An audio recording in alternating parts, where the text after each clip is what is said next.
आगे इसके third part में क्या था? लास्ट सेंटेंस बोलना छूट गया था इसमें। Large number of our voters are very poor and the parties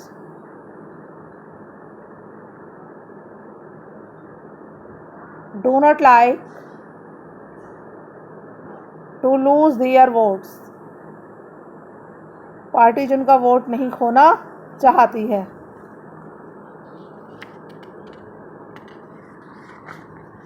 next heading है accommodation of social diversity. Accommodation of social diversity.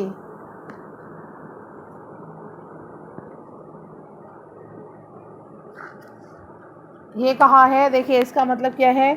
Accommodation मतलब रहना, सोशल डाइवर्सिटी का मतलब है जो हमारे समाज में जो डिफरेंस है वो इस लेवल तक है। ये पूरी वर्ल्ड की हेल्थ है। तो 2% तो गरीब लोग हेल्दी हैं और 50% हिस्सा अमीर लोगों के पास है। वही वेल्थ भी हम लोग इन्हीं में आते हैं। 50% की में नहीं आते हैं हम लोग। जो 50% जनता है वो बहुत ज़्यादा एक्स्ट्रा रिच है, एक्स्ट्रा हेल्दी है, और जो हम लोग बचे कुछ 2% की इकोनॉमी हमारे हिस्से में आती है। ठीक है ना? ये वो लोग हैं जो लाखों रुपए महीना, अरबों रुपए साल कमा रहे हैं। जैसे फिल्म स्टार्स हुए, बहुत बड़े बड़े इंडस्ट्रियलिस्ट हुए, अंबानी, अडानी, बजाज। लिखिए इसमें ब्रांड एम्बेसडर ये होता है, जैसे मान लें मेरी कंपनी है, मैं बजाज लाइन चलाती हूँ और मैं आपको अपना ब्रांड एम्बेसडर बनाऊँ, तो आपका काम क्या है कि आप उसका ऐड करेंगे जगह जगह, ये बताएंगे कि मैं यही इस्तेमाल करता हूँ, लेकिन जिसको कि सब जने वैल्यू करते हैं। मान लें हमें उठा के कोई बना दे तो कोई पूछेगा भी नहीं, है ना? अभी अमिताभ बच्चन ऐड करता है तो लोग फिर भी देखते हैं, अरे पागल दुनिया है, हम जैसे लोग तो नहीं मानते। मान लिया वो केश कांति का ऐड करती है जूही चावला, पति गंजा है, लेकिन लोग जो है वो जो बेवकूफ़ लोग हैं वो तो अरे जूही चावला करती है, इसका ऐड जरूर ये अच्छा होगा। वैसे लोग इसका करते हैं उसका करते हैं, लेकिन हम जैसे लोग तो फिर भी अनलाइटेड अपने दिमाग से चीज़ खरीदते हैं ना। और आधी जनता तो ये है कि सलमान खान की फ़ैन है, अगर सलमान खान ने वाला बनियान पहना है तो मैं भी यही पहनूंगा, तो वो ब्रांड एम्बेसडर है। ऐसे वो सोचता है मैंने ये पहन लिया तो मैं भी सलमान बन गया। इतने इतने बेवकूफ़ लोग हैं ना हमारे देश में। नहीं तो कंपनी देखिए ब्रांड एम्बेसडर को करोड़ रुपया देती है, 1 करोड़ नहीं, 20-20 करोड़ रुपए इनको जरा जरा से ऐड के मिलते हैं। अगर ये सोचिए वो 20 करोड़ रुपए अगर हमारे जनता पागल ना हो और तो वो अपने आइटम सस्ता कर दे, 20 करोड़ जो देती है वो जाता तो हमारी जेब से ही है। मान लें एक हम बनियान का एग्जाम्पल ले रहे थे, मान लें 100 रुपये की बनियान बेच रहा है वो, और अगर उसने सब पे कम करते करते वो 80 रुपये की मिलने लगे, वो ब्रांड एम्बेसडर का पैसा काट ले, तो हम वो उसमें जनता को फ़ायदा है ना। जनता बेवकूफ़ है, सारा पैसा तो हमारे टैक्स से जाता है ना, हमारी पॉकेट से तो जाता है।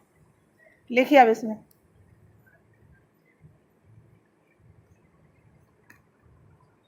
No one can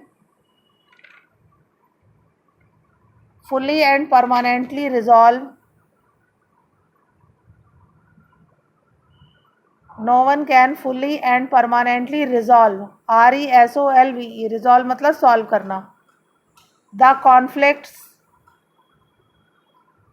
CONFLICTS among the society।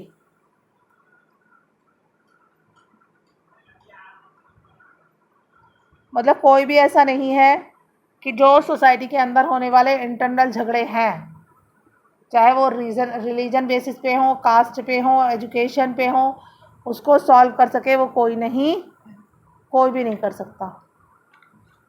Next point,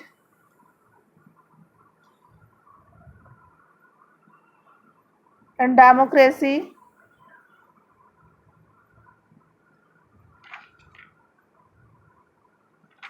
the majority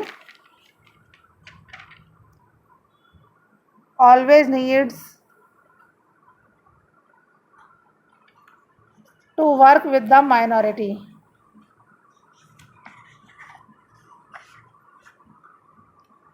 majority की क्या ज़रूरत है कि वो माइनॉरिटी के साथ मिलकर काम करे। नेक्स्ट पॉइंट है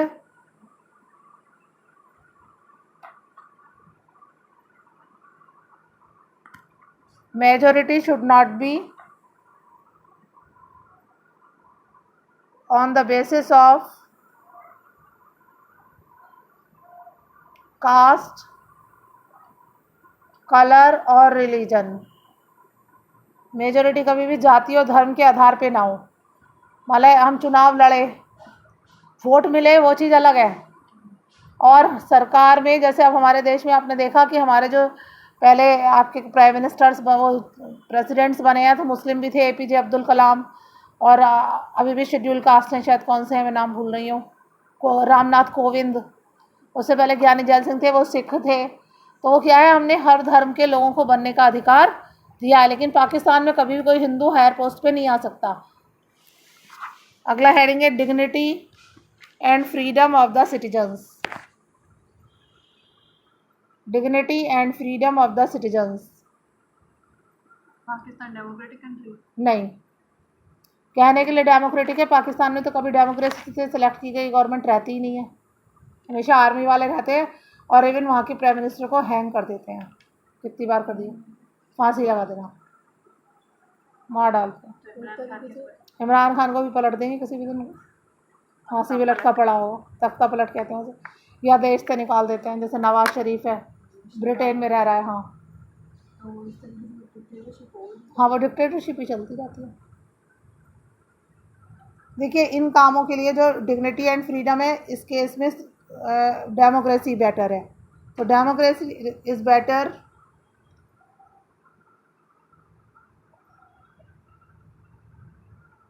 for the freedom dignity for the dignity and freedom of citizens. ऐसे लिख लीजिए, democracy is better for the dignity and freedom of the citizens.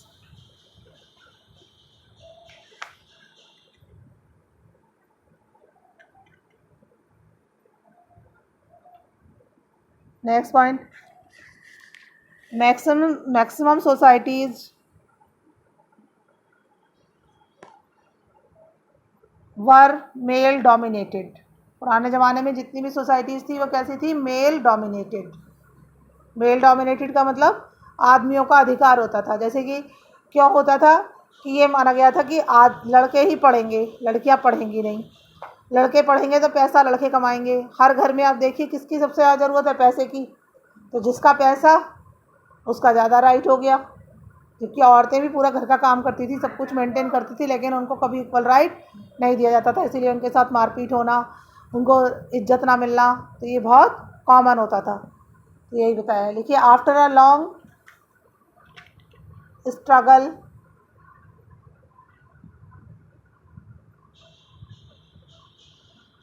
The women got there dignity and freedom.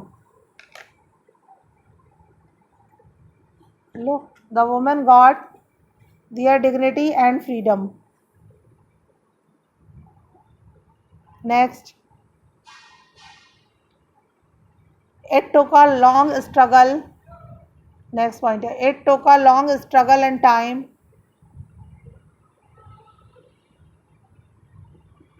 to remove it took a long struggle and time to remove caste inequality in India. India में पहले cast inequality बहुत थी कि ब्राह्मण ये कहता था मैं सबसे ज़्यादा श्रेष्ठ हूँ और बाकी सारी जातियाँ बिल्कुल नीचे हैं। तो धीरे धीरे करके अब क्या हुआ, अब ये सब कुछ ख़त्म हो गया। अब तो लोग खुशी मनाते हैं, अरे भाई मैं तो SC हूँ वाला खुश होता है बच्चा, मेरा सिलेक्शन होने की भी उम्मीद बहुत ज़्यादा है क्योंकि मेरा तो 80% रिजर्वेशन है। आप रो रहे होंगे भाई मैं तो बहुत परेशान हूँ, मैं ठाकुर हूँ, मैं बनिया हूँ, मेरा कुछ होना नहीं है, मैं कितनी ही मेहनत कर लूँ। ठीक है, तो समय पलट गया है अब। Next,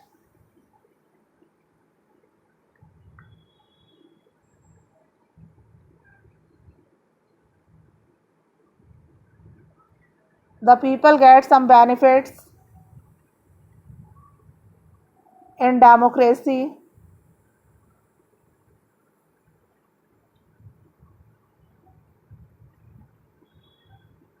but we have more expectations.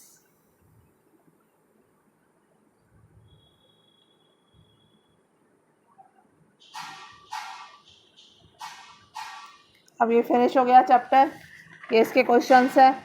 पहला तो ये रहा, how does democracy produce an accountable, ये तो उसमें लिखा हुआ है, आपके जो हेडिंग में लिखा है पूरा लिख देना है। फिर ये भी हेडिंग में लिखा हुआ है, अकोमोडेट एंड सोशल डाइवर्सिटीज़ वाला। अब ये है आर्ग्यूमेंट्स वाला, ये अपने आप लिखने होते हैं, समझा दूँ। गिव आर्ग्यूमेंट्स टू सपोर्ट और अपोज द फॉलोइंग असर्शंस, मतलब या तो आपके इसके सपोर्ट में लिखना है या आपको इसको अपोज करना है।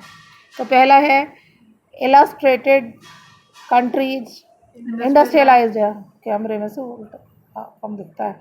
Industrialised countries can afford democracy but the poor need dictatorship to become rich.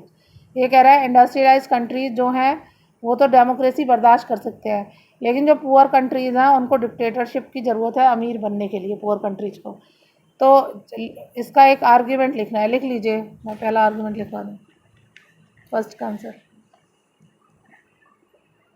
in case of dictatorship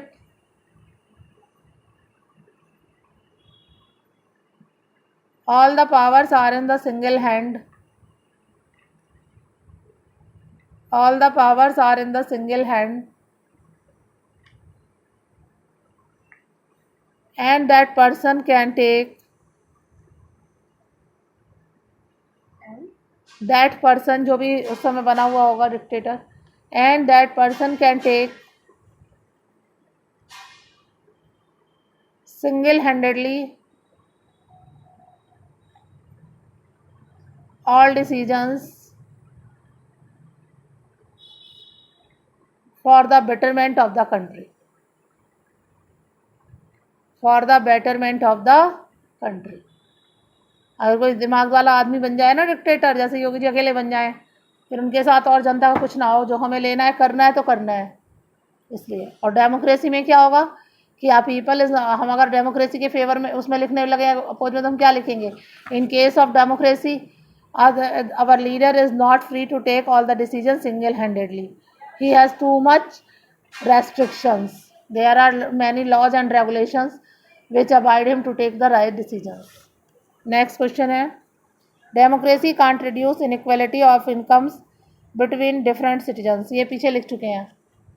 income वाला इकोनॉमिक इनइक्वालिटी लिखा है ना, कि अमीर और अमीर हो रहा है, गरीब और गरीब हो रहा है। नेक्स्ट है, government in poor countries should spend less on poverty redact, क्या है यहाँ से, government in poor countries should spend less on poverty reduction, health, education and spend more on industries and infrastructure. एक है जो गरीब देशों की सरकारें हैं उन्हें गरीबों पे, पढ़ाई पे, हेल्थ पे कम खर्च करना चाहिए, जबकि सबसे ज़्यादा खर्च करना चाहिए इंडस्ट्रीज और इंफ्रास्ट्रक्चर पे। क्यों क्यों नहीं, सही है ना, इंडस्ट्रीज और इंफ्रास्ट्रक्चर पे अगर खर्च करेंगे। अब मैंने कहा ना इसके हमें तो अपोज में लिखना है, अपोज में लिख लीजिए, लिखिए, if we spend, या if the government spend industries and infrastructure, अगर गवर्नमेंट जो है इंडस्ट्रीज और इंफ्रास्ट्रक्चर पे खर्च करेगी, not in the education and health, not on the education and health, the human resource of that country, the human resource of that country become weak।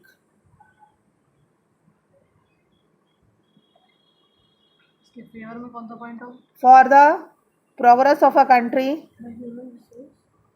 for the progress of the country,